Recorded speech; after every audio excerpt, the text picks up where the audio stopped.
Selamat siang Pak Kianto dan teman-teman semua. Kami dari kelompok 10 akan mempresentasikan rangkuman tentang karakteristik dari plesiomorfi, apomorfi, simplesiomorfi, sinapomorfi, serta proses cara pembuatan bahan genetik. Yang kelompok kami ini beranggotakan Megarosita borupurba, Vioresta Gracia Mongan, lalu saya sendiri Amyani Budi Kristia, lalu ada Henti Sastra Hatigulo.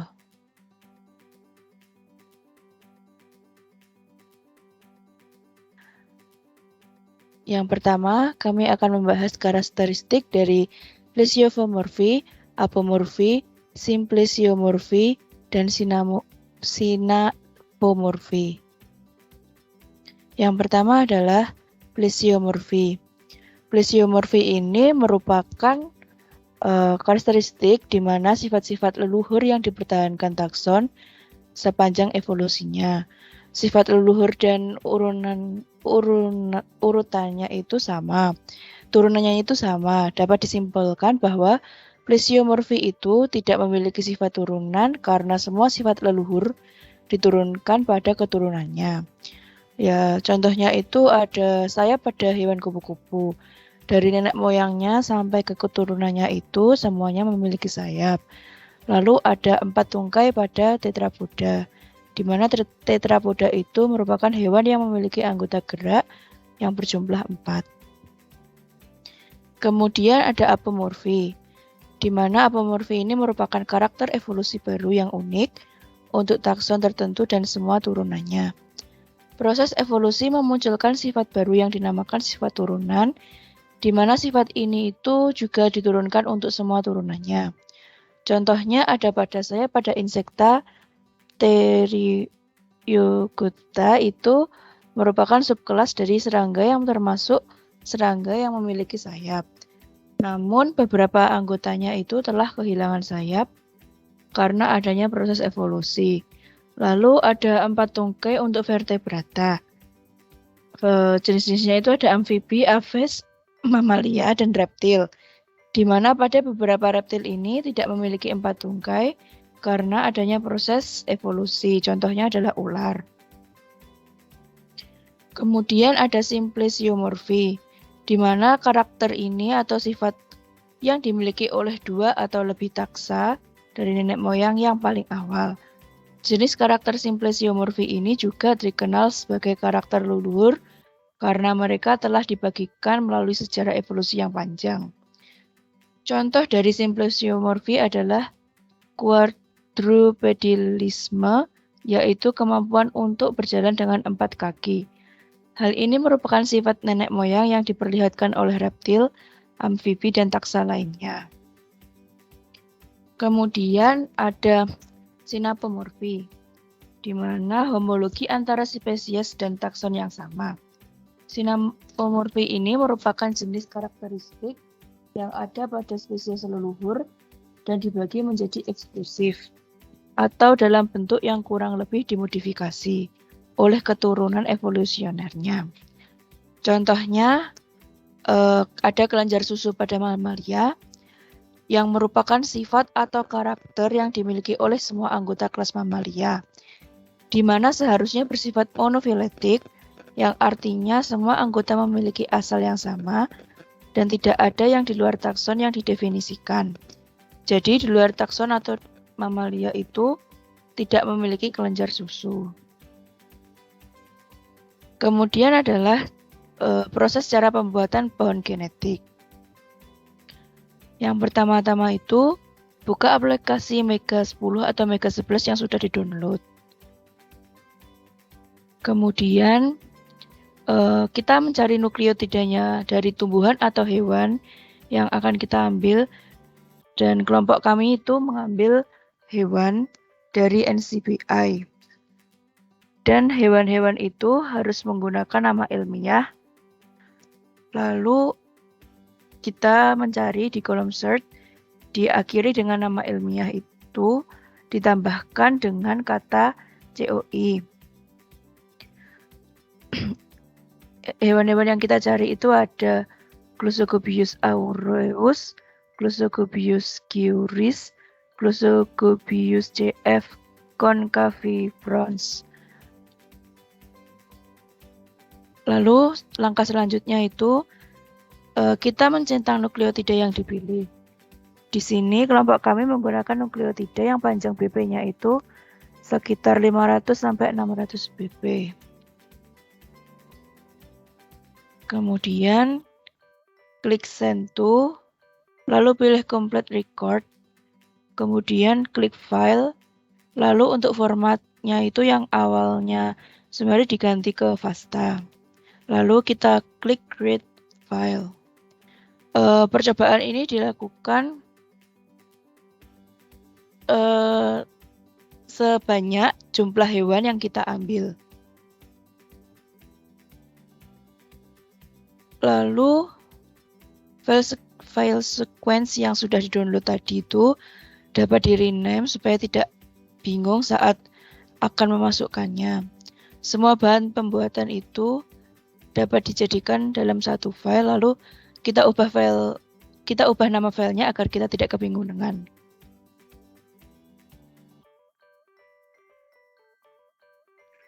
Oke, selanjutnya itu masuk ke aplikasi Mega, lalu pilih icon Align. Setelah itu akan muncul beberapa pilihan dan pilih Edit or Build Alignment. Next.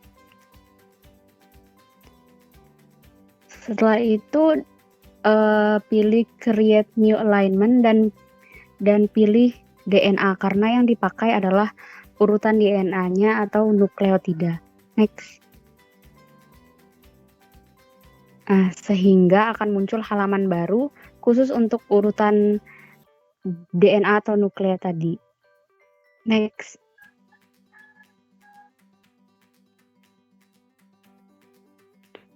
Pada halaman baru, pilih Edit, kemudian klik Insert Sequence from File. Next.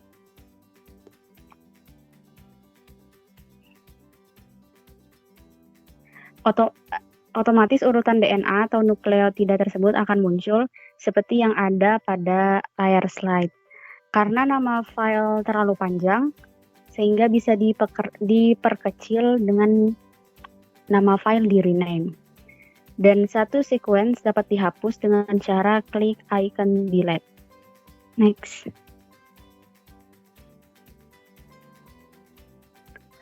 Untuk mengurutkan sequence, klik salah satu nukleotida, lalu tekan Ctrl A, dan akan berubah seperti yang terlihat pada layar slide.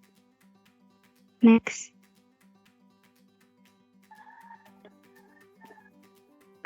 Setelah itu, klik icon W dan pilih Align DNA. Next.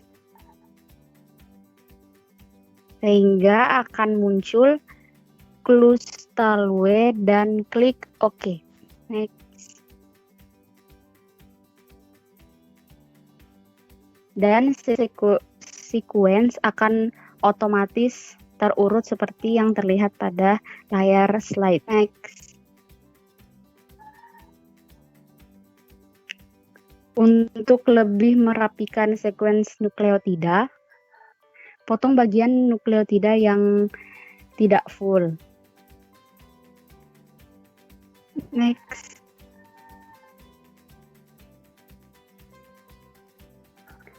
Nah, cara untuk memotong sequence nukleotida tersebut dengan cara klik salah satu bagian sequence, lalu seret scroll bar sampai ujung depan atau ujung belakang. Kemudian di-delete. Next. Setelah itu, hasil sequence nukleotida setelah bagian belakang dan bagian depan dipotong, dan hasilnya akan terlihat sangat rapi dari awal atau dari depan urutan sequence hingga belakang dan semua sequence full. Next.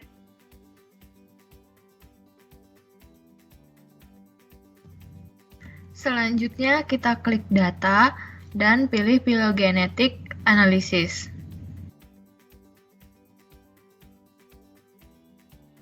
muncul confirmation dan kita klik yes.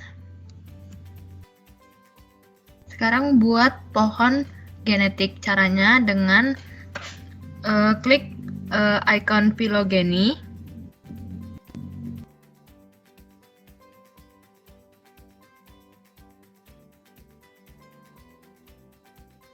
Next.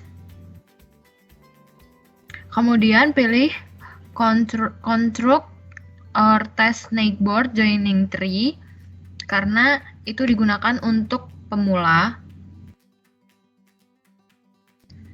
Kemudian muncul lagi seperti ini dan kita klik yes.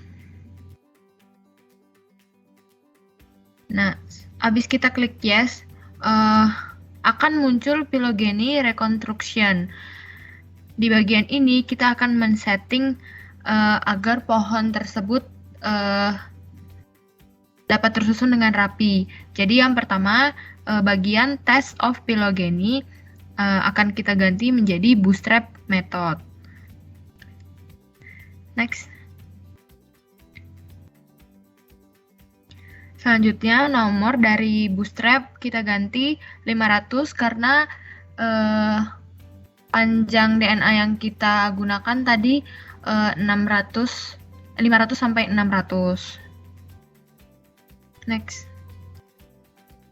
Selanjutnya tipe substitusinya kita ganti menjadi nukleotida.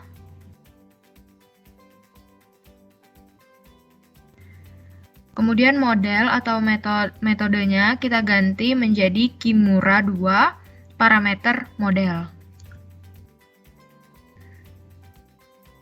Selanjutnya number of trait kita ganti 3 dan selanjutnya kita klik OK. Ini hasil pohon genetik secara original. Kemudian ini hasil bootstrap consensus tree.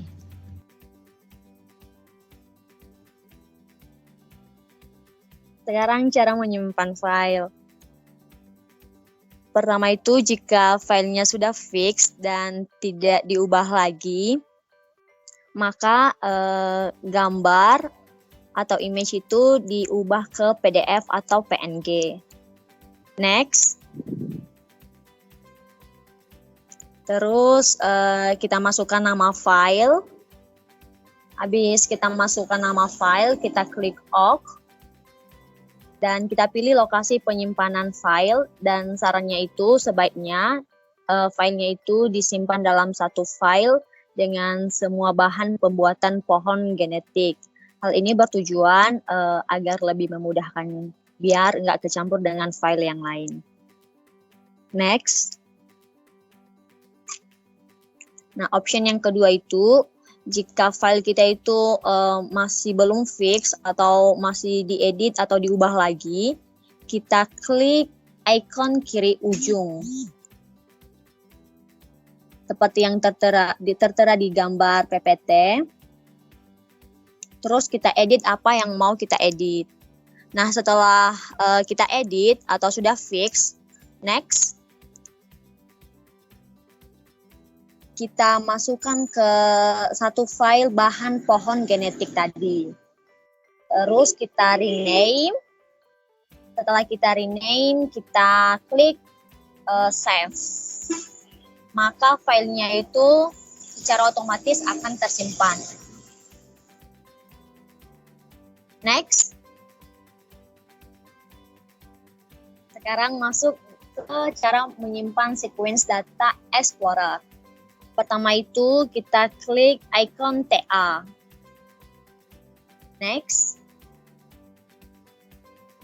Nah, option yang pertama itu jika kita masih ingin edit atau masih belum fix, kita klik icon kiri ujung.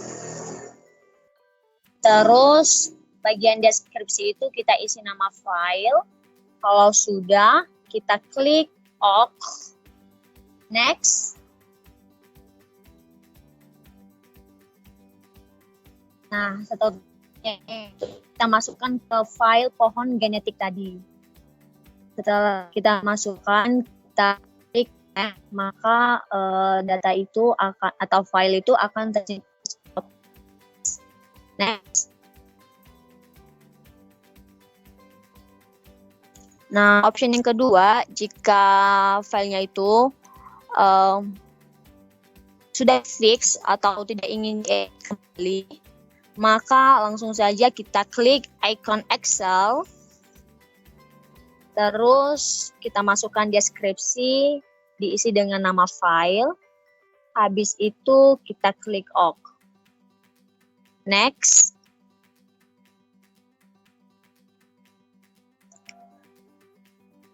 Nah, setelah itu kita masukkan ke file pohon genetik tadi. Terus kita save, maka filenya akan tersimpan secara otomatis. Next. Nah, dari penjelasan di atas itu, maka dapat ditarik kesimpulan. Yang pertama, pohon filogeni atau pohon filogenetik merupakan suatu metode atau cara yang dapat dilakukan untuk mengetahui hubungan kekerabatan makhluk hidup di muka bumi. Pohon filogeni juga suatu bentuk gambaran dari silsilah makhluk hidup, baik hewan maupun tumbuhan yang bercabang-cabang sehingga menyerupai pohon. Yang kedua, ada dua cara dalam membuat pohon filogeni ini. Pertama, bisa dibuat secara manual atau menggunakan software. Jika kita menggunakan software, maka kita menggunakan aplikasi Mega 10 atau Mega 11. Terus yang ketiga, membuat pohon filogeni dari aplikasi Mega 10 atau 11 dapat memudahkan proses pembuatannya, dimulai dari mengurutkan dan merapikan urutan DNA atau nukleotida dari makhluk hidup yang digunakan sebagai sampel pohon filogeni, sehingga rangka-rangka pohon filogeni dapat langsung diakses pada aplikasi yang sama. Kesimpulan yang terakhir, pada aplikasi Mega 10 atau 11, pohon filogeni dapat dibuat lebih mudah karena langsung dibuat berdasarkan urutan DNA makhluk hidup yang dipakai. Next. Sekian presentasi dari kelompok kami. Terima kasih.